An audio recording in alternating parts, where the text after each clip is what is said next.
Alright, welcome back to NewZeroland. So I found out that one of the ads playing before my Zero Cypher Store video was an ad for the new Zeros, which is kind of like Zero indirectly paying me to make a video about Zeros. Oh yeah? Thanks.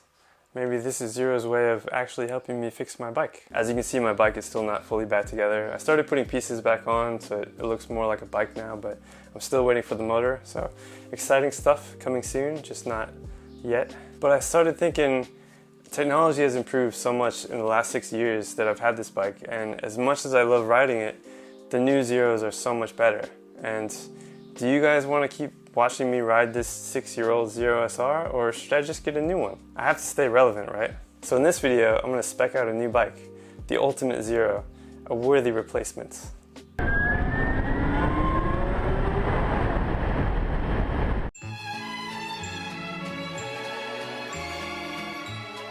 So you're thinking about buying an electric motorcycle, but you're not sure what to get. So you consult the Googles, and the first link you see is Zero Motorcycles. They have the most dealers around the world, and apparently the biggest advertising budget. Thank you. And to be honest, Zeros are great bikes. One of them might be perfect for you. But when you look at the specs and read through all the options, it's easy to get confused about what the bikes can actually do. I don't want people buying a bike with the wrong configurations and then thinking they can take it on a road trip when they can't. It's just not set up for that. And that's the quickest path to disappointment. And then that experience of not being able to charge or not having enough range might turn them off electric motorcycles entirely. And then they're telling all their friends that electrics suck because they spent $20,000 on a Zero SRS thinking it can go more than 80 miles on a charge, just because Zero made it hard to understand exactly what they were buying.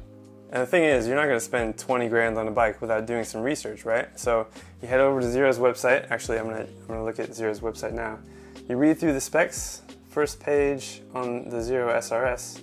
First thing you see, the bike gets a range of 227 miles and it charges in 1 hour.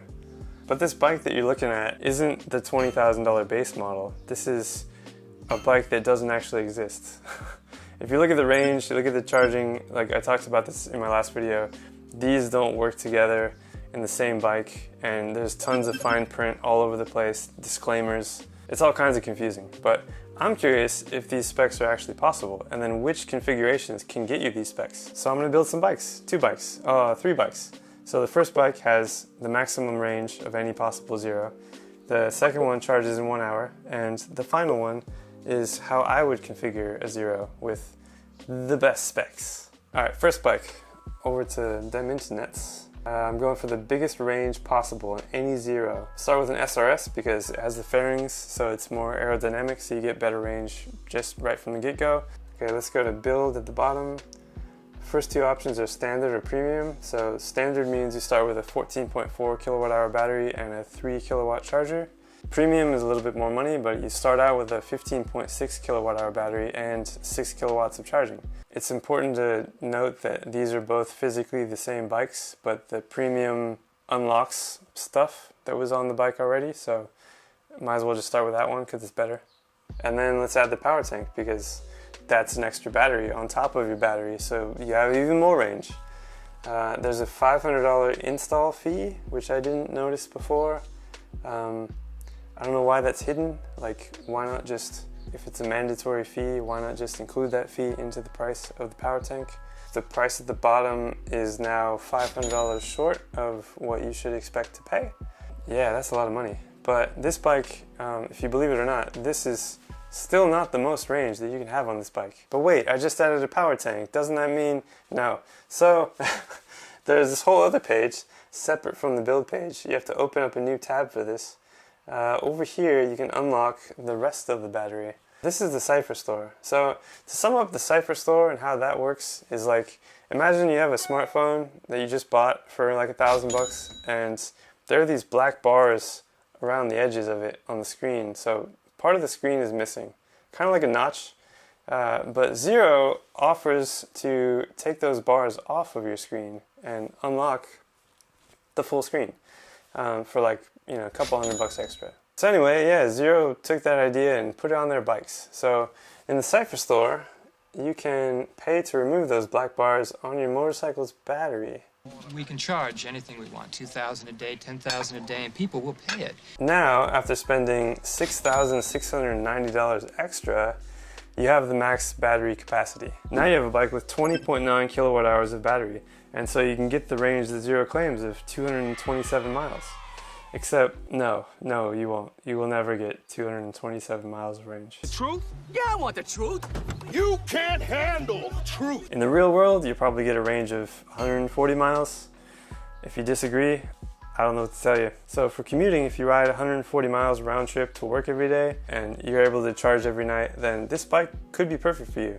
Like 140 miles is way more range than I get on mine. But if you're one of those people who wants to ride more than 140 miles, then you need faster charging. This bike we just built takes 3 hours to charge. So if you want a bike that charges in 1 hour like Zero says, here's how to do it. We're gonna start with the SRS Standard this time because it has the smallest battery. It's got a 14.4 kilowatt hour battery, which is actually in usable capacity, it's only 12.6 kilowatt hours, which when you add the charge tank and then tab over to the Cypher Store and upgrade all the charging there, then you have 13 kilowatts. And so 13 kilowatts of charging power going into basically 13 kilowatt hours of battery gets you the 1 hour charge time. So for the price of $24,585, you have a bike that charges in 1 hour, but it only gets 80 miles of range. So you're charging really fast, but you're making a lot of charging stops. But yeah, for max range and max charging speed, these are your two options.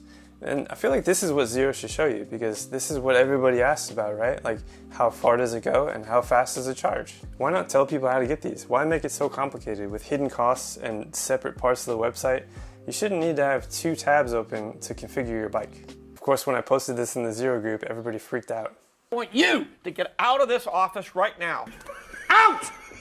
Sorry, we'll have him like burned and well, I don't even know who that guy is. Do you guys want to know how much these bikes really cost? If you unlock everything, the prices go way up. There are 9,726 listings for upgrade. Please deposit $2,000. In my opinion though, the ultimate Zero configuration is this. Zero SRS, premium, charge tank, tab over to the Cypher Store, upgrade the charging and the battery.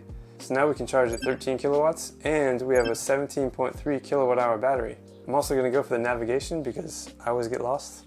And I'm going to add reverse because after adding the charge tank, this bike's going to be pretty heavy. Now you have something that can road trip. It has the range, decently fast charging speed, and it costs this much. So yeah, if you want to fully unlock Zero, this is what they should show you on the build page. Anyway, I hope this cleared up some of the confusion around the Cypher Store and how the new Zeros work. Maybe it made it even more confusing. So in the end, there's so many different ways of configuring a bike that, depending on your needs, Zero might have something perfect for you. But if you watched my last 20 videos, you'd know that Zero doesn't have a bike for me. I am not buying another Zero. Even before this whole Cypher Store ridiculousness, the bikes are just too limited. So I bought something else. Remember when I sold my Energica and I said, I'm selling the Energica for something else. Something exciting. Well, it's on a cargo ship headed toward New Zealand as we speak, and you'll never guess what it is. But that's the story for another time. So, thanks for watching, and I'll see you guys next time.